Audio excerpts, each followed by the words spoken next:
Bonjour à toutes et à tous, et bienvenue sur la chaîne pour votre rendez-vous incontournable avec Plus belle la vie, encore plus belle. Aujourd'hui, on vous plonge en exclusivité dans le résumé complet et haletant de l'épisode 380, qui sera diffusé en avant-première lundi 21 juillet 2025 sur TF1. Accrochez-vous, car ce nouvel épisode regorge de rebondissements et d'émotions fortes. Dès les premières scènes, l'ambiance au bar du Mistral est légère et pleine de complicité. Barbara et Thomas échangent des taquineries croustillantes autour de la fameuse carte d'identité oubliée par Louis, une preuve amusante de leur aventure discrète dans le cellier du restaurant. Les rires fusent, la bonne humeur règne jusqu'à ce que Jennifer fasse irruption, épuisée et marquée par son deuil récent. La détresse de Jennifer vient alors rappeler que derrière les sourires, certains cœurs souffrent encore en silence. Barbara tente maladroitement de lui changer les idées, mais réalise vite que trop d'attention peuvent aussi peser lourd. Entre malaise, émotion et amitié sincère, c'est un beau moment d'humanité qui se joue là. Mais ce n'est que le début, car la tension monte ailleurs. À la piscine, un drame secoue la formation des policiers. Morgan est victime d'un malaise grave lors d'une épreuve d'apnée. Rapidement, la situation prend une tournure bien plus sombre. Les analyses révèlent que sa bouteille d'oxygène a été sabotée. Une enquête pour tentative de meurtre est ouverte. Patrick Nebaud prend les choses en main, les soupçons se multiplient, les regards accusateurs se croisent et un nom surgit déjà. Laura, la sœur même de Morgan, se retrouve au cœur de toutes les suspicions. Entre jalousie, rivalité et tension familiale, la fracture est profonde, et Morgan elle-même se retrouve déstabilisée par ces révélations. Dans les bureaux du commissariat, l'enquête avance à grands pas. Melville apparaît soudainement sur les images des caméras de surveillance, bouleversant toutes les certitudes. Qui est réellement derrière ce sabotage? Jusqu'où iront les trahisons au sein même des proches? Et comme toujours dans Plus belle la vie, les scénaristes nous réservent aussi des respirations inattendues. Loin des drames, sur une crique marseillaise ensoleillée, Blanche et Hector se laissent aller à un moment de passion et de liberté avant d'être surpris, dans une scène hilarante, par la police pour exhibition en pleine nature. De la plage au commissariat, la bonne humeur ne quitte pas ce duo complice, même menacé de prison pour avoir trop profité des joies du grand air. Vous l'aurez compris, lundi 21 juillet 2025, le Mistral nous offre un épisode d'une rare intensité, mêlant légèreté, drame, rire et suspense palpitant. Installez-vous confortablement, on vous embarque tout de suite dans le récit complet, détaillé, avec toutes les intrigues et les petits détails qui font la richesse de Plus belle la vie, encore plus belle. En ce début de soirée, l'ambiance est animée au bar-restaurant du Mistral. Barbara, derrière le comptoir, s'affaire à nettoyer des verres tout en gardant un œil sur les clients. Mais Thomas, qui vient de descendre du cellier, s'approche avec un sourire malicieux aux lèvres. Dans sa main, il brandit un petit objet. « Barbara, commence-t-il, faussement innocent, tu sais ce que j'ai retrouvé dans le cellier ?» Barbara relève à peine la tête, concentrée sur ses tâches.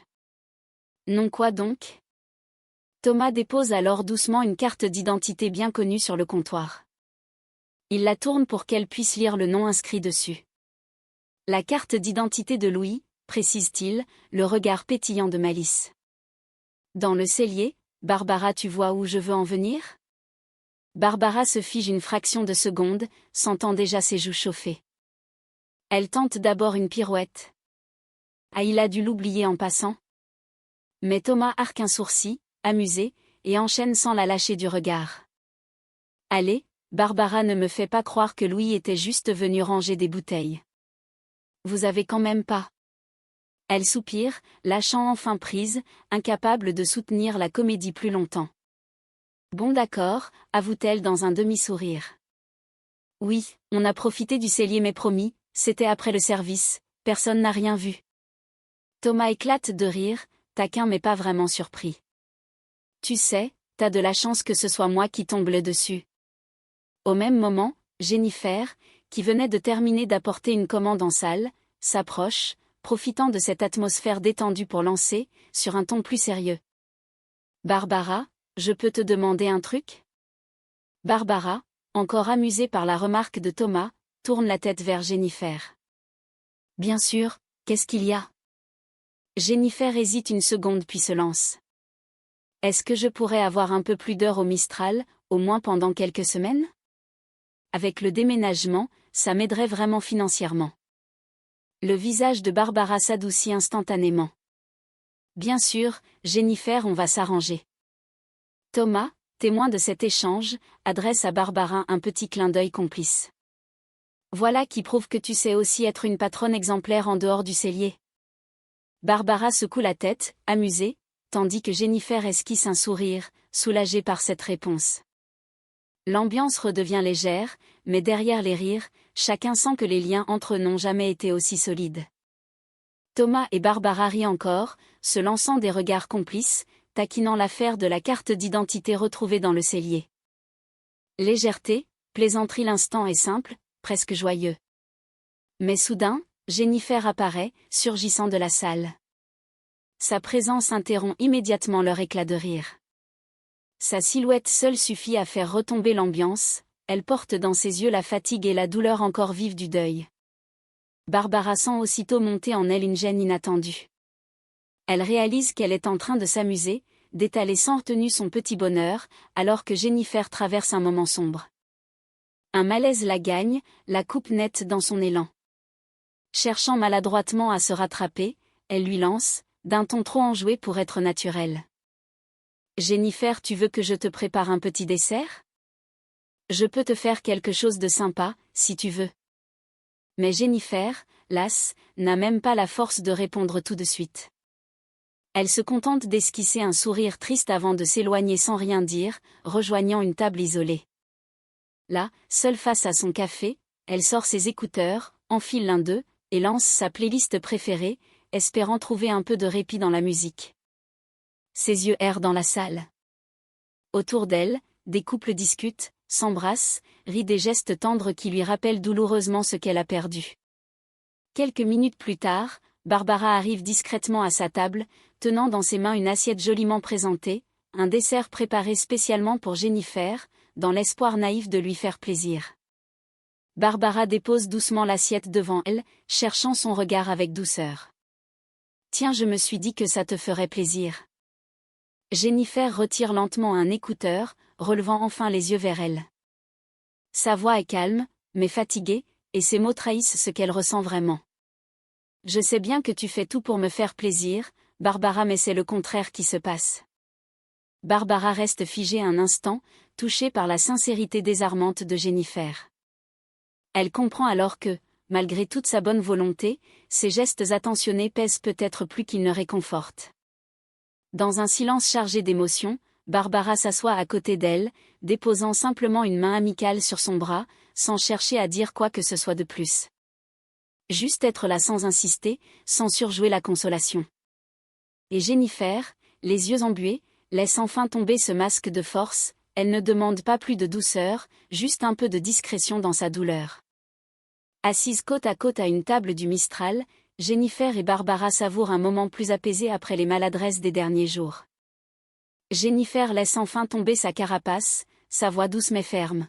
« Tu sais, Barbara, j'aimerais juste que tout redevienne comme avant. Que la vie reprenne son cours normal. » Barbara sent bien que derrière cette phrase se cache un désir de répit, de retrouver un quotidien simple, sans excès de compassion ni délicates attentions qui rappellent sans cesse la douleur de Jennifer. Touchée, Barbara se penche vers elle avec un sourire complice et choisit alors de la distraire à sa manière.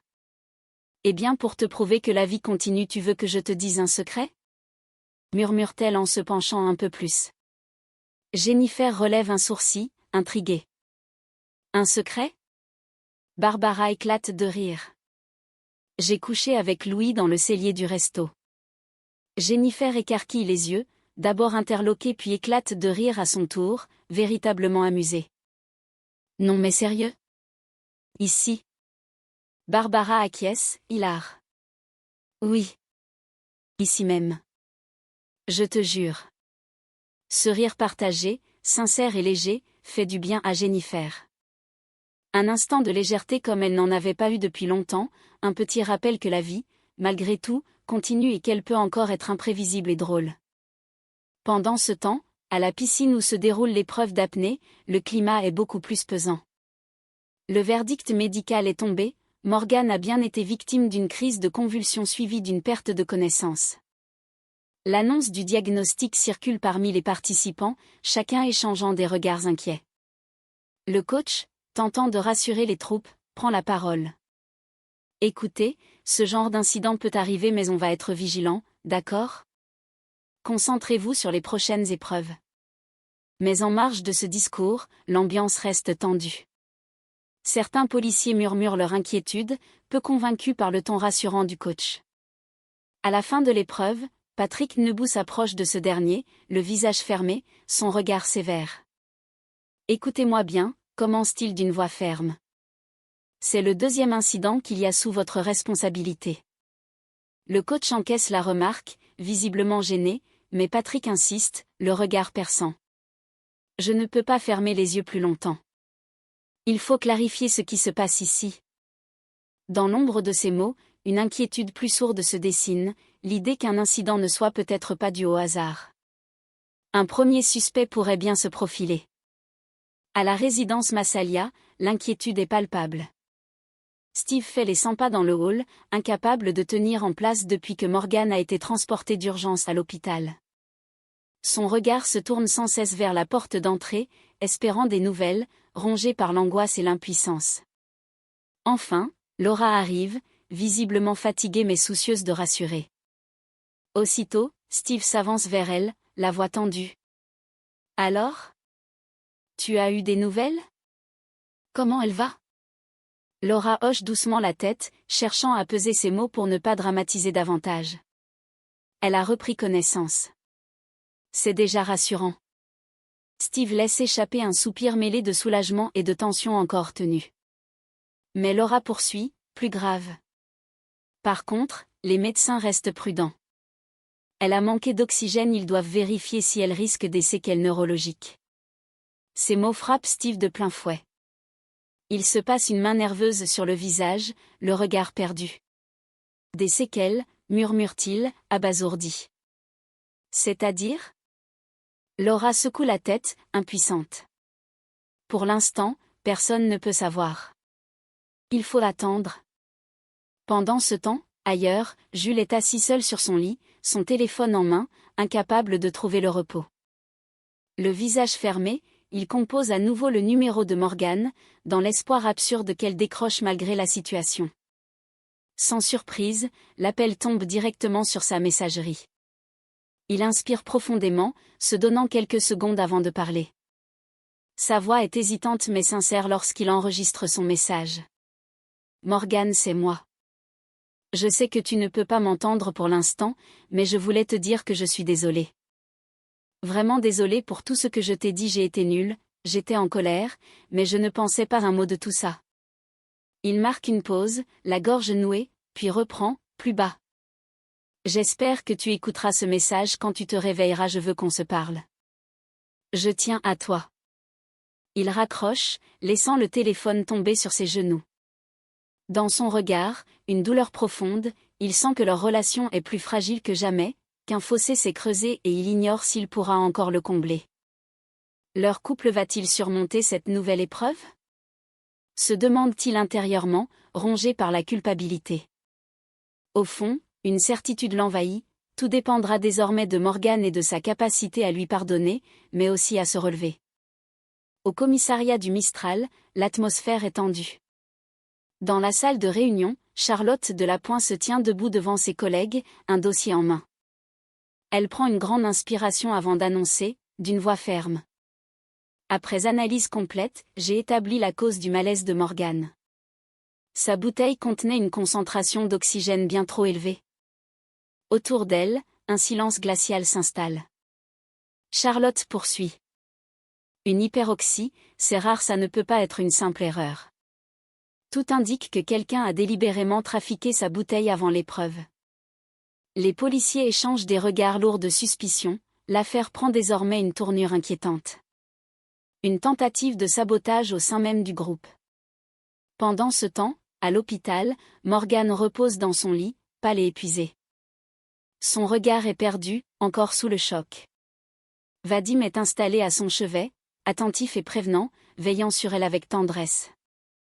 Il ajuste doucement la couverture, puis s'assoit près d'elle, adoptant un ton sérieux mais réconfortant.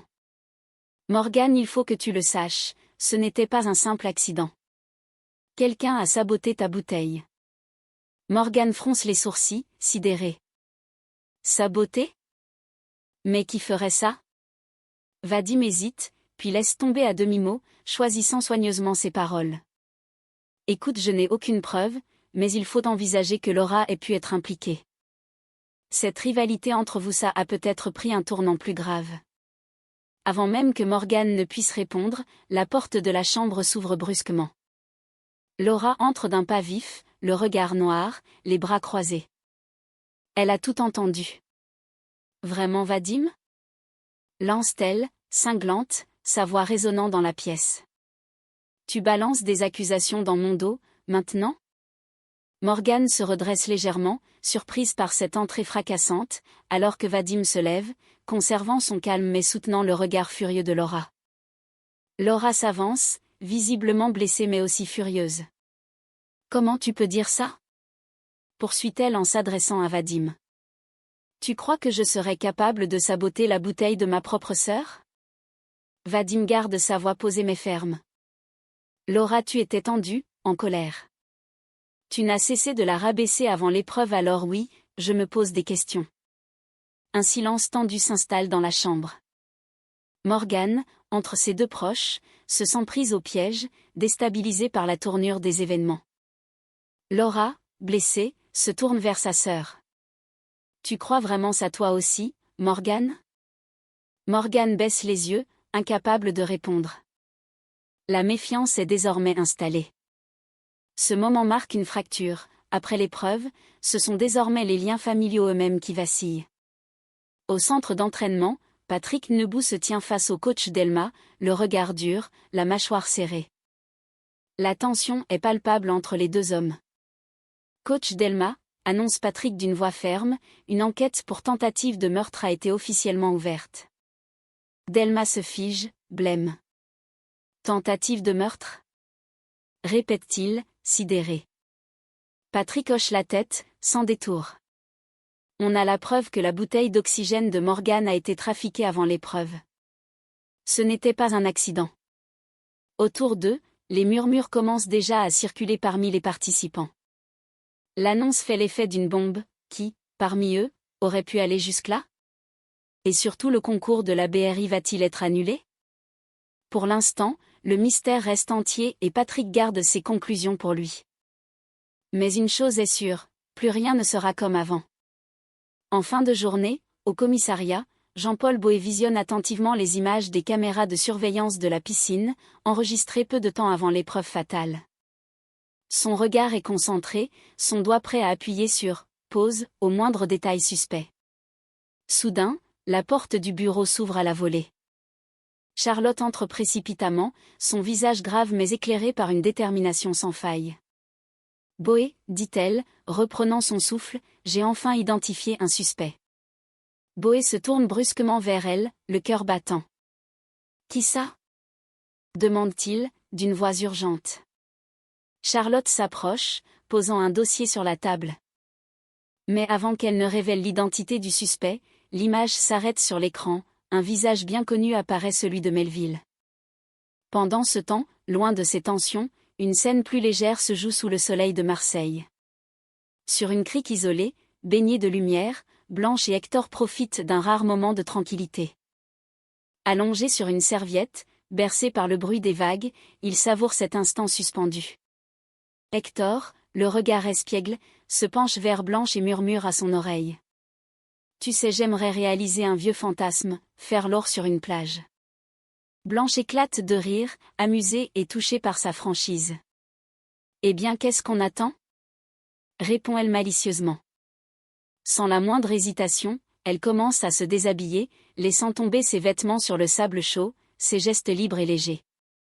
Hector, séduit, la rejoint aussitôt, conscient qu'il s'offre là un instant hors du temps, une parenthèse parfaite avant que la réalité ne les rattrape à nouveau. Allongés sur le sable chaud, Blanche et Hector savourent leur moment de liberté, bercés par le bruit apaisant des vagues. Ils rient, se câlinent, profitant pleinement de cette parenthèse légère et décomplexée. Leur nudité sous le soleil n'a rien d'indécent pour eux, c'est un instant de bonheur simple, d'insouciance partagée. Mais soudain, un bruit strident déchire le silence, un sifflet, sec et autoritaire. Blanche se redresse aussitôt, surprise, les yeux plissés vers le haut de la crique. Hector suit son regard et blêmit légèrement en découvrant deux policiers, debout face à eux, le regard sévère. « Messieurs, dames, veuillez vous rhabiller immédiatement et nous suivre », ordonne l'un des agents d'un ton ferme. Blanche se fige, puis éclate d'un petit rire nerveux. « Oh non, vous êtes sérieux ?» Hector, lui, reste muet, attrapant précipitamment ses vêtements éparpillés autour de lui, mais incapable de contenir un sourire amusé. Quelques minutes plus tard, le couple débarque au commissariat, cette fois-ci entièrement habillé, mais toujours aussi hilar. Le ton change rapidement. « Vous êtes placé en garde à vue », annonce l'agent d'accueil avec sérieux. Expulsion celle dans un lieu public, c'est puni de 15 000 € d'amende et d'1 an de prison. Blanche échange un regard avec Hector, impossible de ne pas éclater de rire, malgré la gravité de ce qui leur est annoncé. « 1 an de prison pour ça ?» souffle Blanche en secouant la tête, à la fois sidérée et amusée. Peu après, Ulysse Kepler arrive, dossier sous le bras. Dès qu'il entre dans la salle d'audition et aperçoit leur mine hilar, il arque un sourcil. « Bon, dit-il avec son calme habituel, apparemment, vous avez pris ça avec beaucoup de philosophie. » Hector, toujours hilar, se penche vers Ulysse et plaisante. « Avoue que t'as jamais eu un dossier pareil, non ?» Ulysse esquisse un sourire amusé malgré lui. « En effet, ça sort de l'ordinaire. » Blanche ajoute, taquine. « Mais on compte sur toi pour nous éviter la prison, ça gâcherait un peu nos projets de vacances. » L'ambiance dans la salle est surréaliste, malgré la menace d'une sanction sérieuse, Blanche et Hector ne peuvent s'empêcher de rire, portés par la légèreté de ce moment absurde. Entre eux, la complicité est intacte et peut-être même renforcée par cette aventure rocambolesque. Voilà, c'est la fin de ce résumé détaillé et intense de l'épisode 380 de Plus belle la vie, encore plus belle, diffusé le lundi 21 juillet 2025. Entre révélations glaçantes sur le sabotage de Morgane, tensions familiales qui explosent entre sœurs, le regard perçant de Patrick Nebout prêt à découvrir la vérité, et ce clin d'œil léger et drôle avec Blanche et Hector embarqués au commissariat, cet épisode nous prouve encore une fois que le Mistral est un véritable tourbillon d'émotions. Merci à toutes et à tous d'avoir suivi cette vidéo jusqu'au bout. Si vous avez aimé ce résumé immersif, pensez à liker la vidéo, vous abonner à la chaîne, et activer la petite cloche pour ne rien manquer des prochains résumés en avant-première. Et surtout, on veut connaître votre avis, selon vous, qui se cache derrière ce sabotage? Laura est-elle vraiment impliquée, ou quelqu'un tire-t-il les ficelles dans l'ombre? Melville est-il le vrai coupable ou simplement un suspect idéal? Dites-nous tout en commentaire, vos théories, vos ressentis, vos pronostics, on se fera un plaisir de vous lire et d'en discuter ensemble. On se retrouve très bientôt pour de nouveaux résumés, toujours plus complets et captivants, sur Plus belle la vie, encore plus belle. Prenez soin de vous et à très vite sur la chaîne.